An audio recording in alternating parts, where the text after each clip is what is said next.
I mean, it's a Carlos King production, so I'm sure there will be a season two. But right now, it's just not giving.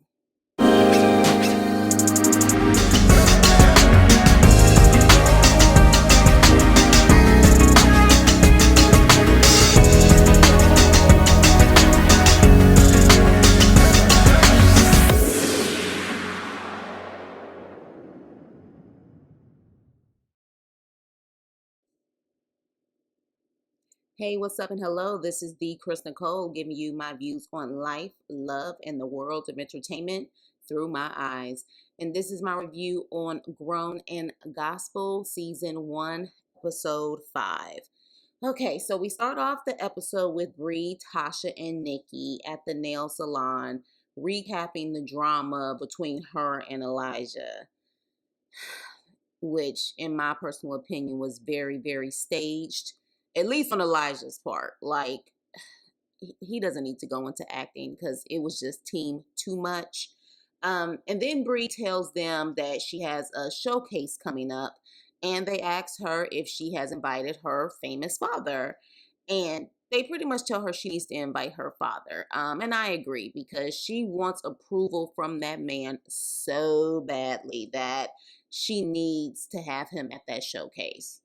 So next we see the clown, the meme, the fool, Elijah, and he invites Jay Brooks over to apologize for his behavior towards Tasha, but it wasn't a sincere apology. You know why? Because he immediately told Jay Brooks that he needs him for his album. So that was a fake apology. He just wanted to make sure that everything was cool between them because, of course, he needs that production. Wasn't a real apology, though. I'm sorry. Um, Furthermore, I don't like the fact that he was screaming at a woman but was quiet as a church mouse when a man approached him about the situation. So that tells me more about Elijah, that he's a punk ass man. So, anywho, Nikki and Tasha go to work out and they're talking about a couple of things, but honestly, I wasn't excited about this scene except the fine man that was training them. Baby, he was fine. He was fine. He was fine. He was fine. So sexy. So that was little eye candy I could clearly watch during that scene. So next we see Bree is making a video to invite her father to her showcase, and Shayna helps Bree with the video. But Shayna also says, "Hey, have you told your father about you being a Players Club stripper?" And Bree says, "Not yet." And Shayna says, "He needs to hear it from you before he hears it from someone else." And I agree. Because, your parents definitely want to hear about the good, the bad, and the ugly when it comes to you before someone else tells them. However, again, I'm still confused about their relationship. She clearly has his number, but she makes it seem like they don't really talk. I don't know if she feels neglected after the divorce or just also the neglect after the divorce and the fact that his career kicked off and he became super busy. But we need more details about the relationship because at this point, I'm a little confused. So Tasha and Jay go to dinner with their family where she discussed her album and she wants Mario Winans to oversee it. And of course, Jay puts his foot down and says if Mario's overseeing it, he won't do the project. And, Tasha's upset because she feels like Jay hasn't made her a priority. And he's saying that, look, I'm busy. I've been booked and busy. And he also says, if you want priority on your project, pay me. And I agree with him because family and friends shouldn't expect free 99 or discounts all the time. That man, at the end of the day, has a talent. He is a businessman. So if you want his attention, pay for it. Point blank, period. So now the next scene. My God. Okay. I mean, I like Brie. I really like Brie. But this scene, she apparently comes to the studio session that Jay Brooks has with her 2 hours late. Ma'am, what in the hell are you doing? because Jay Brooks is better than me, because I would have texted you and said, don't bother showing up. So Bree proceeds to pretty much start crying and says that she can't do this, the singing, the working, and she literally begins to just like bawl out of control, in my opinion. That's still the way she was crying, was still bawling out of control. She says she feels like a slave to work, and so it's hard for her to focus on her singing when she has to work and pay the bills. Girl, that is the majority of people in this world. And while Jay says he understands, Bree, says, does he really understand? Because he's in a creative space all the time. Okay, so here's my thing. Like I said in the last review, it's clear that Jay, Tasha, and Elijah especially, we don't really know Shayna's backstory, but Jay, Tasha, and Elijah have had more of a privileged upbringing. And they got chance after chance to get things right. And their family, of course, was there to pick them up. So, like, for example, Tasha says in this episode that her first job was at the barbecue spot that her family was eating at in this episode. And she was fired and rehired because of the family connection with the owners. And realistically, most people don't get that chance. Like, once you're fired from a job, you can't come back. Like, it is what it is. So, at the end of the day, I'm not saying that they haven't been through a lot, but it appears that their family did make space for them to allow them to create their careers, mess up, and still have a home to come to and be protected. And honestly, that's what real family is supposed to do. Like, you're not supposed to give up on your kids. I mean, of course, things can get very hectic when it is, it's the constant disrespect, but they were there to pretty much protect the kids and pick them back up. However, Jay, Tasha, and Elijah experience, and having that experience, is not most people in this world. Most people are like Bree. We have to work. We have to find time to pursue our goals on the side. Hell, I work, and most of the time I work more than 40 hours a week. I have to create with my writing because, of course, I just started YouTube, but I have writing deadlines. And then now with the videos that I do for YouTube, my schedule is hectic as hell. And I damn sure don't make excuses. And at this point, I need Bree to seek therapy. There's something there. And I kind of lost my patience with her this episode, especially in this scene, because I was like, cry me a river. Like, girl, most of us are like you. Yes, life gets stressful, but there is no excuse to have someone waiting for 2 hours in a studio session who clearly, because of your limited resources, I know you weren't paying him. I know you weren't paying him. So my whole thing is, and then when you get there, you're crying so hard and you're so out of it that you guys can't even create that day. You still need to leave because you're not in a creative space.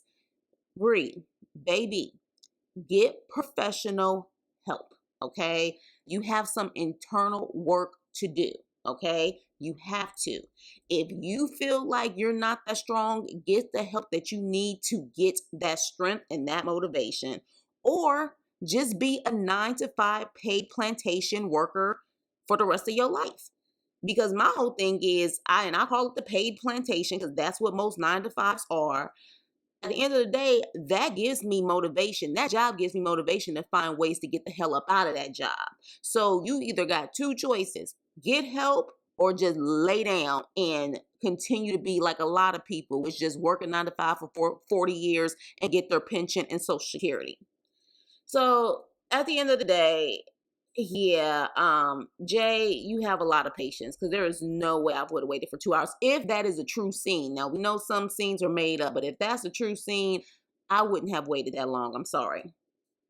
Now, during the break, Jay talks about how they were constantly at church.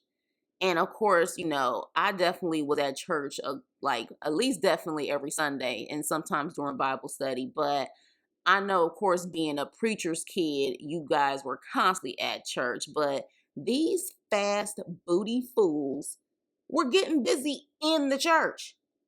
In the church. Let me tell you, we all have stories about our teenage years and our early 20s. But I ain't never tried God like that and got freaky in the church, okay? I don't get it. I don't get it. I don't get it. I mean, they have been talking about how they were high coming to church, had liquor on them coming into church.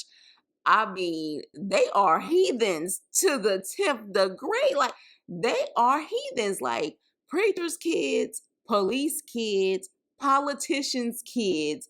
You got to watch out for them because, I mean, I respect their honesty, but good grief. Like, they had no boundaries. They did what they wanted to do.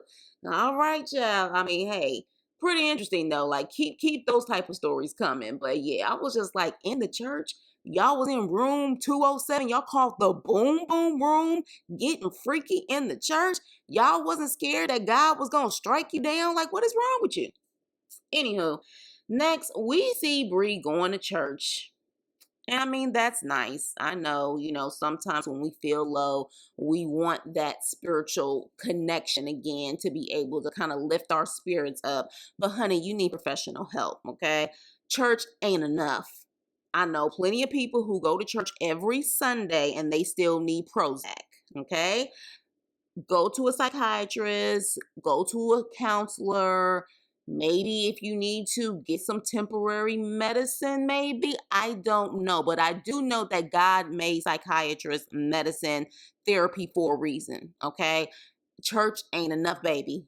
Get professional help, please. Now, with that, though, I have to say a positive. I will give her that in her confessional, she sounds like she's getting it. And she sounds like she's understanding that she needs to, pick herself up and stop making excuses and keep pushing forward. I don't know if she actually just saying that or she's actually going to do it, but we shall see. So it's Tasha's birthday, and honestly, the picture they had up of Tasha, child, that was Photoshop perfection because I didn't even know that was Tasha. I was like, who is this? I was like, that's Tasha?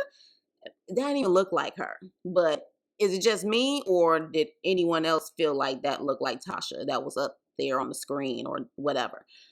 It didn't look like her to me. But anywho, we can't deny Tasha's vocals. She was doing her thing, honey.